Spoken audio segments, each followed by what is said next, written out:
Sous l'impulsion de son Excellence, Monsieur le ministre des Finances Doudou Fambali Koundé, la Direction générale des impôts, DGI en sigle, a organisé pendant 3 jours les cliniques fiscales du mardi 4 au jeudi 6 août 2026 à l'esplanade du Centre culturel et artistique de l'Afrique centrale. Cette initiative du ministère des Finances avait pour objectif d'offrir aux entreprises un cadre d'écoute, d'assistance et d'accompagnement vers la conformité fiscale. Clôturé ce jeudi 6 août 2026, plus de 152 entreprises ont participé à ces assises. Les échanges ont tourné sur la facture normalisée, l'activation des comptes, l'homologation des systèmes de facturation ainsi que les difficultés rencontrées avec les dispositifs électroniques fiscaux. Cette clôture a été marquée par la présence du ministre des Finances Doudou Fambali Koundé qui, à son arrivée, a visité les différents stands accompagné du directeur général de la DGI, Barnabé Mwakadi Mwamba, suivi d'un échange entre les ministres et les experts de la DGI qui accompagnaient les entreprises. Nous lui souhaitons le plus cordial bienvenue. Est-ce que les entreprises sont à effectuer la visite officielle des différents espaces actifs dans les états de suivi des bénéficiaires? Ça va? C'est les entreprises. Covid. Ça va? Est-ce que nous avons déjà trouvé la Après solution sa pour les visite entreprises? guidée, son Excellence, Monsieur le ministre des Finances adressera son message à l'ensemble des participants De toute façon, ils ont déjà. afin de permettre à chacun de suivre cette importante allocution dans les meilleures conditions. Nous vous invitons, mesdames, messieurs, à vous approcher progressivement de l'espace aménagé. Mais on y travaille. Oui, mais maintenant les entreprises du portefeuille de l'État. On les reçoit demain. D'avancer dans Parce les que sinon, calmes et les laisser libre le passage du présent protocole. avec S'il les vous plaît. sociétés d'État vont poser problème. Merci pour votre discipline, votre Demain, précieuse sur collaboration. votre houlette, on organise une session de travail avec la NEP qui fait venir toutes les entreprises d'établissement public. Descom, il faut augmenter la campagne. Merci. C'est mis en ordre avec la famille. Ok, ça va? Ça se passe bien? Oui, ça va, madame? Ouais. Ça va?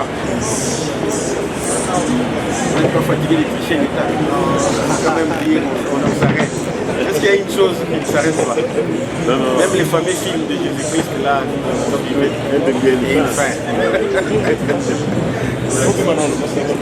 il avait été prévu qu'au niveau des services opérationnels, on organise aussi des comités qui interagissent avec les assistants opérationnels.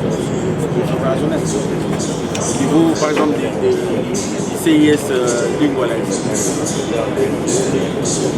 Mais il faut tendre dans les CIS si nous voulons avoir et formaliser l'économie informelle. Les gens qui. C'est les CIS.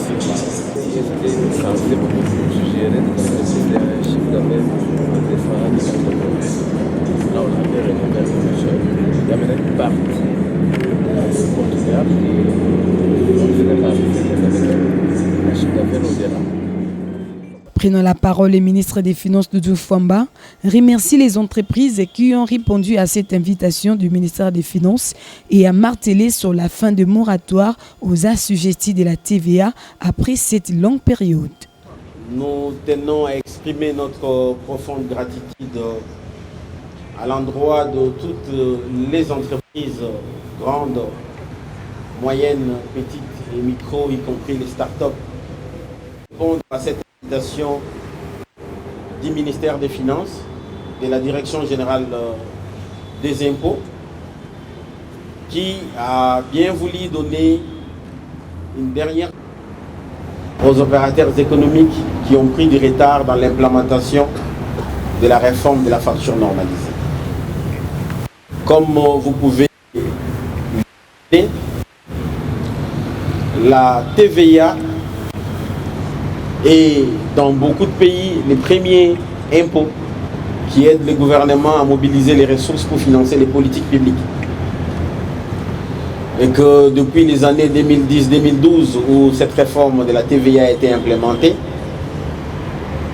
nous avions pris du retard sur les conditions des formes de la TVA. La magie de la TVA réside dans la facture. Une facture qui n'est pas normalisée et traçable est un handicap pour la mobilisation de cet impôt. C'est ce que nous avons pu constater depuis 2012 jusqu'à ce jour. Pour répondre à ces défis, les différents gouvernements qui nous ont précédés ont initié cette réforme de la facture normalisée, je crois, depuis 2017. Et nous avons eu la chance de consolider cette réforme qui a été opérationnalisée depuis le 1er août 2025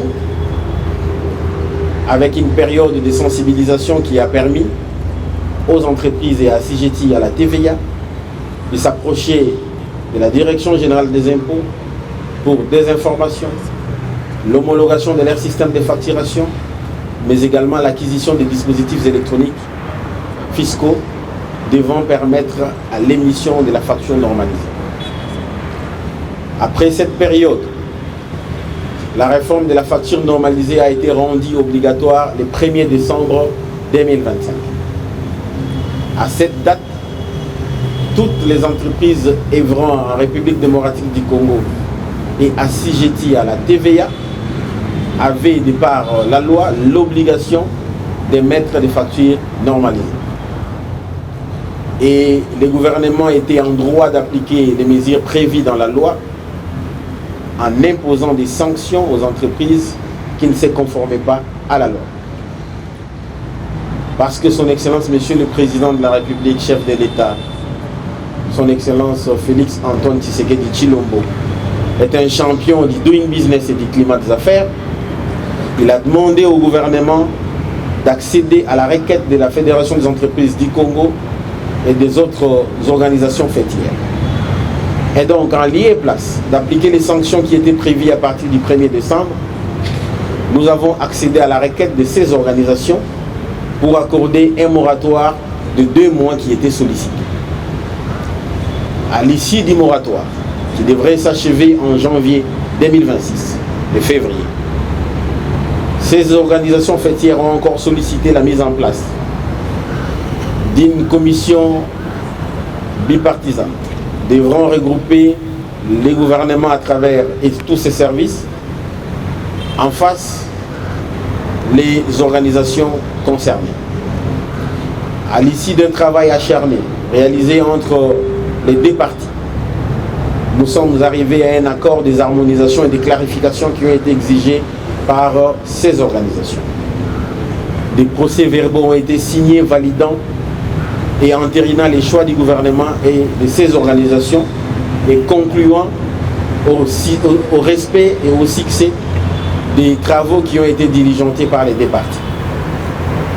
Après cette étape, le gouvernement a donné encore une période de 30 jours aux entreprises assujetties à la TVA de se conformer à la réforme et d'approcher la Direction générale des impôts pour leur mise en conformité. Notez que ces programmes s'inscrivent dans le cadre de la concrétisation de vision des chefs de l'État, Félix Antoine Tshisekedi Tshilombo. Selon la DGI, plusieurs préoccupations soulevées par les entreprises ont trouvé des solutions sur place grâce à l'équipe technique mobilisée pour cet événement.